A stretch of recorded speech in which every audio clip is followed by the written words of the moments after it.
భారత రాష్ట్ర సమితితోనే మేము మరి పొత్తు పెట్టుకున్నాం. వారు మాకు 2 సీట్లు కేటాయించడం జరిగింది.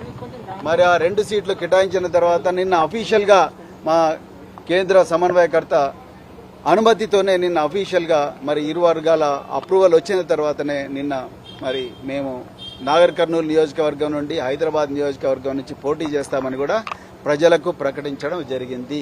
దాని తర్వాత విస్తృత కార్యకర్తల సమావేశం కూడా పెట్టడం జరిగింది. విధి విధానాల గురించి నిర్ణయించడం జరిగింది.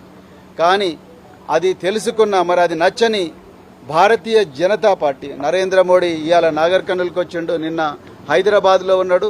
అది నచ్చని భారతీయ జనతా పార్టీ ఈ లౌకిక కూటమి, ఈ చారిత్రాత్మకమైన కూటమి ఏదైతే ఉన్నదో భారత రాష్ట్ర సమితి, అదేవిధంగా బహుజన్ సమాజ్ పార్టీ కూటమి, మరి రాజ్యాంగాన్ని రక్షించే కూటమి నచ్చని నరేంద్ర మోడీ అమిత్ షాల ద్వయం మా పార్టీ మీద ఒత్తిడి తీసుకొచ్చి ఈ కూటమిని రద్దు చేసుకోమని నన్నే ప్రెస్ కాన్ఫరెన్స్ పెట్టి చెప్పమన్నారు.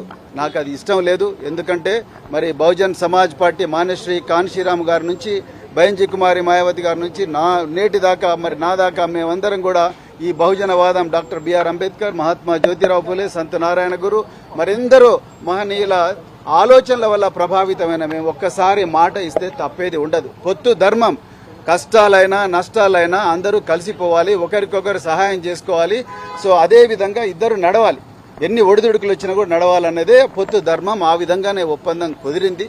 కానీ దురదృష్టవశాత్తు ఆ ఒప్పందాన్ని రద్దు చేసుకోమని ప్రెస్ కాన్ఫరెన్స్ పెట్టమని చెప్పేసి నాకు ఆదేశాలు వచ్చినాయి. కానీ ఆ ఆదేశాలు నేను అమలు చేయదలుచుకోలేదు. ఎందుకంటే పొత్తు ధర్మంలో భాగంగా నేను కూడా మరి 26 సంవత్సరాల పోలీసు సర్వీసు, దేశం కోసం ప్రాణ త్యాగానికి కూడా సిద్ధమయ్యి నేను పనిచేసిన.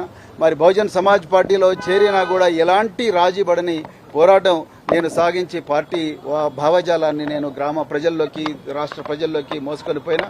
కానీ అలాంటి వ్యక్తిని నేను ఒకసారి మరి ఒక పార్టీ రాష్ట్ర అధ్యక్షుడిగా మాట ఇచ్చిన తర్వాత ఈ బీజేపీ చేసే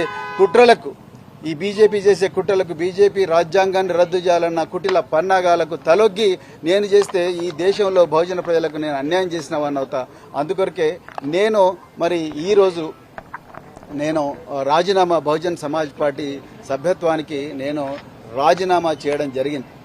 తెలంగాణ ప్రజలందరూ కూడా ఈ నిర్ణయాన్ని మరి స్వాగతించాలని చెప్పి నేను కోరుకుంటున్నా. నేను తెలంగాణలో బహుజన ప్రయోజనాల కోసం, అదేవిధంగా మరి తెలంగాణలో ఉండే బహుజన ప్రయోజనాల కోసం, దేశంలో రాజ్యాంగాన్ని రక్షించడం కోసం, లౌకికవాదాన్ని బతికించడం కోసమే నేను ఈ నిర్ణయం తీసుకున్న, ఇంకొక ఉద్దేశంతో కాదు.